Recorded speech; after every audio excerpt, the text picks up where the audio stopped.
জীবনে কোনোদিন আপনি জামাতের কাউকে দেখছেন মানুষের 2 টাকা দিয়ে সাহায্য করতে? আসসালামু আলাইকুম রহমতুল্লাহ। প্রিয় দর্শক, আপনার প্রথমে বক্তব্য শুনলেন মিস্টার পার্থ এমপি সাহেব। তিনি বললেন, জীবনে কি কখনো দেখেছেন জামাত ইসলাম কাউকে 2 টাকা দিয়ে মানুষকে সহযোগিতা করেছে?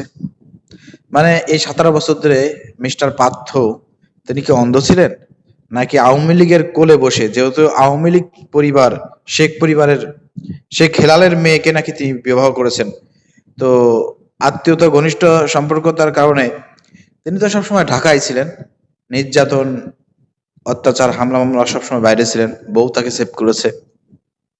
তো তিনি কি এতটাই অন্ধ ছিলেন যে জামাত এই বাংলাদেশে যদি কোনো দল থাকে দলীয় ভাবে মানুষকে সহযোগিতা করেছে, বাংলাদেশ জামাত ইসলামের 100 ভাগের 1 ভাগও বিএনপি করছে, এরকম নজির দেখা দিতে পারবে না। অথচ আর এই পার্থ সাহেবের কথা তো বাদই দিলাম, সে তো 0.00% জামাত ইসলামের তুলনায় সহযোগিতা করে নাই। সে বলতেছে, জীবনে কখনো কি দেখছেন জামাত ইসলাম কোনো মানুষকে 2 টাকা দিয়ে সহযোগিতা করছে? প্রিয় দর্শক, বাংলাদেশ জামাত ইসলামী মানুষকে কতটা সহযোগিতা করেছে সেটা আপনারা ভালো করে জানেন। তারপর আমরা ভিডিওতে বর্তমান নতুন প্রজন্ম তাদেরকে বিভ্রান্ত করার জন্য মিস্টার পার্থ সাহেব এই ধরনের বক্তব্য দিচ্ছে। তো যুব সমাজ যাতে বিভ্রান্ত না হয় এবং সঠিক বিষয়গুলো যাতে জানতে পারে, সেই কারণেই কিন্তু আমাদের এই ভিডিওগুলো তৈরি করা। এই জন্য আপনাদেরকে অনুরোধ করবো ভিডিওগুলো বেশি বেশি করে শেয়ার করবেন।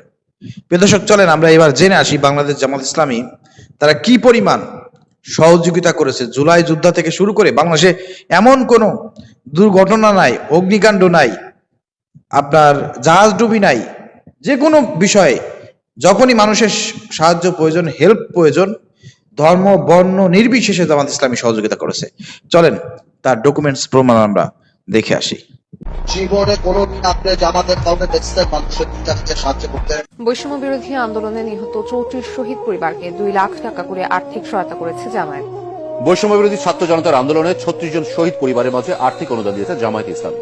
গণঅভ্যুত্থানে যাত্রাবাড়ির 25 শহীদ পরিবারকে 50 লক্ষ টাকা অনুদান দিয়েছে জামায়াত। গাজীপুরের শ্রীপুরে জামায়াতে ইসলামের পক্ষ থেকে বৈষম্য বিরোধী আন্দোলনে 8 শহীদ পরিবারকে 2 লাখ টাকা করে নগদ অর্থ প্রদান করা হয়েছে।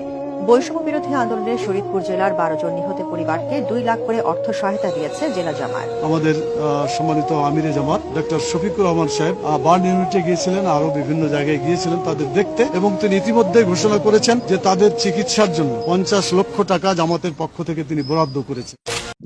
প্রিয় দর্শক, আপনারা দেখলেন খবরের কিছু বিষয়গুলো আপনাদের সামনে তুলে ধরলাম। এছাড়াও আরো অসংখ্য স্থানীয় পর্যায়ে বাংলাদেশ জামাত ইসলামী কি পরিমাণ মানুষকে সহযোগিতা করেছে সেটা হয়তো খবরে আসে নাই, কিন্তু মানুষ জানে। শুধু তাই না, জুলাই যোদ্ধা যারা ছিলেন এবং জুলাই যারা যত শহীদ হয়েছিলেন, সারা বাংলাদেশের যত শহীদ ফ্যামিলি ছিলেন, যারা নিহত হয়েছেন, তাদের শহীদ ফ্যামিলিকে সর্বপ্রথম বাংলাদেশ জামাত ইসলামী 3 লক্ষ টাকা করে তাদেরকে দিয়েছে প্রথম চান্সে। এরপর আহত পঙ্গুবরণ যারা করেছে বিভিন্ন পর্যায়ে কিন্তু তারা এই সহযোগিতা অব্যাহত রেখেছে। সেখানে আরো সারা বাংলাদেশে অগ্নিকাণ্ড, জাহাজ ডুবি, তারপরে আপনার যে কোনো দুর্যোগ দুর্ঘটনায় সবার কিন্তু বাংলাদেশ জামাত ইসলামী আগে ছুটে যায়। সেখানে এত কিছু ওপেন, বন্যা, সেসব জায়গাতে জামাত ইসলামের কত কোটি টাকা দেখেছেন আপনারা। আওয়ামী লীগের সময় কত কোটি টাকা দিয়েছে, সরকার দেয় 20 লাখ 30 লাখ, আর জামাত দেয় 30 কোটি 40 কোটি 50 কোটি এরকম। সেখানে পার্থ বলতেছে 2 টাকা দিয়ে সহযোগিতা করেছেন, দেখছেন আপনারা? মানে চিন্তা করছেন কোন বাংলাদেশে সে বসবাস করে, কাদেরকে সামনে নিয়ে সেই বক্তব্য দেয়, জনগণ কেন থাকে? ওই কথাটা আর বললাম না, ঠিক আছে? তো যাই হোক প্রিয় দর্শক, এই ধরনের মিথ্যাচারের জবাব অবশ্যই দেওয়ার দরকার আছে, কারণ নতুন প্রজন্ম জেনারেশনকে বিভ্রান্ত করার জন্যই পার্থদের মতন নতুন যারা ইয়াং জেনারেশন এমপি আছে তারা কিন্তু বিএনপির পক্ষে দালালি করবে, জামাত সম্পর্কে মানুষের মধ্যে বিভ্রান্ত ছড়ানোর চেষ্টা করবে। আমরা ইনশাল্লাহ এগুলো দাঁত ভাঙা জবাব দেবো। আপনারা শুধু ভিডিওগুলো বেশি বেশি শেয়ার করে এই জেনারেশনের সামনে পৌঁছে দেবেন।